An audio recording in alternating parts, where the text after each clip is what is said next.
வணக்கம். நீங்கள் இணைந்திருப்பது தடம் நியூஸின் மதிய நேர செய்திகளுடன். விரிவான செய்திகளுக்கு செல்லும் முன் முதலில் தலைப்புச் செய்திகள்.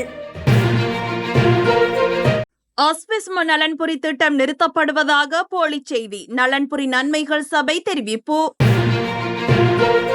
கல்வி அமைச்சு வெளியிட்ட முக்கிய அறிவிப்பு.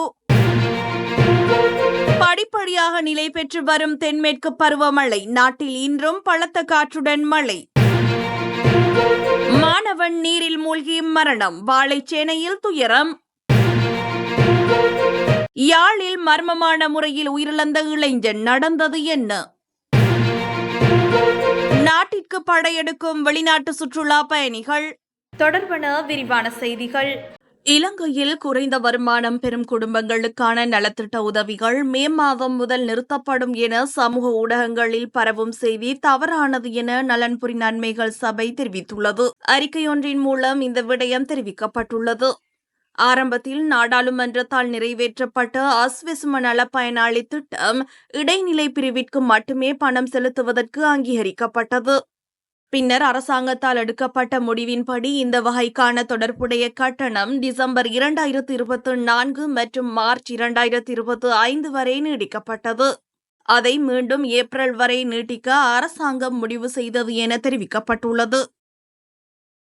உயர்தர தொழில் பாடத்துறையின் கீழ் 12ஆம் தரத்தில் மாணவர்களை அனுமதிப்பதற்கான விண்ணப்பங்கள் கோரப்பட்டுள்ளது.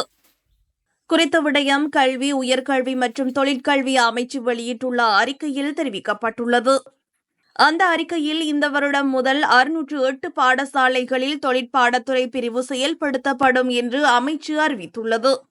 இந்த பாடப்பிரிவிற்கு மாணவர்களை சேர்க்கும் போது கல்வி பொதுத்தராதர சாதாரண தரத்தில் சித்தியடைய தவறியது கருத்தில் கொள்ளப்படாது என்று கல்வி அமைச்சு தெரிவித்துள்ளது. மேலும் இந்த பாடப்பிரிவில் கல்வியை தொடர விரும்பும் மாணவர்கள் தாங்கள் எதிர்பார்க்கும் பாடசாலை அதிபர்களிடம் விண்ணப்பத்தை சமர்ப்பிக்க வேண்டும் எனவும் தெரிவிக்கப்பட்டுள்ளது. நாடு முழுவதும் தென்மேற்கு பருவமழை படிப்படியாக நிலை பெற்று வருவதாக வளிமண்டலவியல் திணைக்களம் தெரிவித்துள்ளது. பல பகுதிகளில் வானம் மேகமூட்டத்துடன் காணப்படும் என்று வளிமண்டலவியல் திணைக்களம் தெரிவித்துள்ளது. மேல் சப்ரகமுவ, வடமேல், மத்திய, தென் மற்றும் வடக்கு மாகாணங்களில் அவ்வப்போது மழை அல்லது இடியுடன் கூடிய மழை பெய்யக்கூடும் என எதிர்பார்க்கப்படுகிறது. மேல் மற்றும் சப்ரகமு மாகாணங்களிலும் காலி, மாத்தறை, நுவரலியா, புத்தளம் மற்றும் கண்டி மாவட்டங்களிலும் சில இடங்களில் 100 மில்லிமீட்டருக்கும் அதிக கனமழை பெய்ய வாய்ப்புள்ளதாகவும் குறிப்பிடப்பட்டுள்ளது. வடமத்திய மாகாணத்திலும் இடைக்கிடையே மழை பெய்யக்கூடும் என தெரிவிக்கப்பட்டுள்ளது.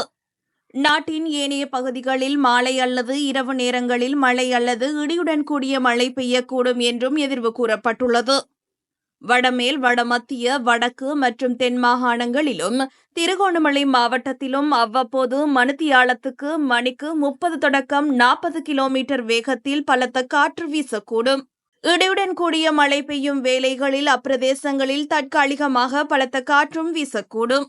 மின்னல் தாக்கங்களினால் ஏற்படக்கூடிய பாதிப்புகளை குறைத்துக் கொள்ள பொதுமக்கள் தேவையான முன்னெச்சரிக்கை நடவடிக்கைகளை எடுத்துக் கொள்ளுமாறு வளிமண்டலவியல் திணைக்களம் அறிவுறுத்தியுள்ளது.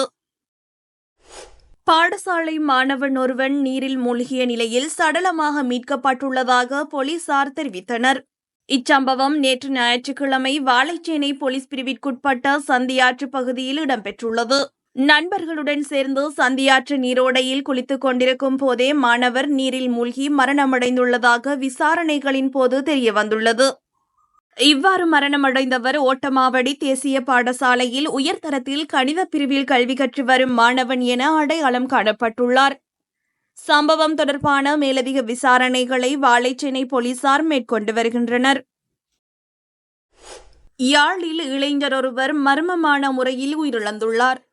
இச்சம்பவம் தொடர்பில் மேலும் தெரிய வருவதாவது, யாழ்ப்பாணம் வண்ணார்பண்ணை KKS வீதியைச் சேர்ந்த 29 வயதுடைய இளைஞர் ஒருவரின் தாய், தந்தை மற்றும் சகோதரர்கள் கடந்த 16ஆம் தேதி மட்டக்களப்புக்கு சென்றிருந்தனர்.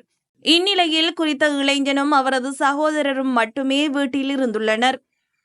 பின்னர் நேற்றிரவு அவர்களது நண்பர்களை வீட்டுக்கு வரவழைத்து மதுபான பாவனையில் ஈடுபட்டுள்ளனர். அதன் பின்னர் நண்பர்கள் திரும்பிச் சென்ற வேளை சகோதரர்கள் இருவரும் உறக்கத்துக்கு சென்றுள்ளனர். பின்னர் குறித்த இளைஞனின் சகோதரன் அதிகாலை 1:30 மணியளவில் குறித்த இளைஞனை காணாத நிலையில் வெளியே வந்து பார்த்துள்ளார். இதன்போது குறித்த இளைஞன் கீழே விழுந்து காணப்பட்டார். பின்னர் சகோதரனும் உறவினரும் இணைந்து அவசர நோயாளர் காவு வண்டி மூலம் அவரை யாழ்ப்பாணம் போதனா வைத்தியசாலையில் சேர்ப்பித்த நிலையில் அவர் உயிரிழந்துள்ளார். அவரது சடலம் மீதான மரண விசாரணைகளை திடீர் மரண விசாரணை அதிகாரி நமசிவாயம் பிரேம்குமார் மேற்கொண்டார். மரணத்துக்கான காரணங்கள் அறியப்படாத நிலையில் உடற்கூற்று பரிசோதனை மேற்கொள்ளப்படவுள்ளதாக தெரிவிக்கப்படுகிறது. நாட்டில் இந்த மாதத்தின் முதல் 13 நாட்களில் 59,755 சுற்றுலா பயணிகள் நாட்டிற்கு வந்துள்ளதாக இலங்கை சுற்றுலா அபிவிருத்தி அதிகார சபை தெரிவித்துள்ளது.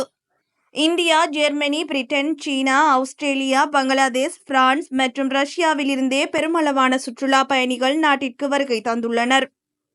இதுபோன்ற செய்திகளை தெரிந்து கொள்ள தடம் நியூஸ் சேனலை சப்ஸ்கிரைப் செய்து அருகில் உள்ள பெல் பட்டனை கிளிக் செய்யுங்கள். மேலும் இதுபோன்ற செய்திகளை உடனுக்குடன் தெரிந்து கொள்ள தடம் fm.com என்ற இணையதளத்தின் வாயிலாகவும் எங்களுடன் இணைந்து கொள்ளுங்கள்.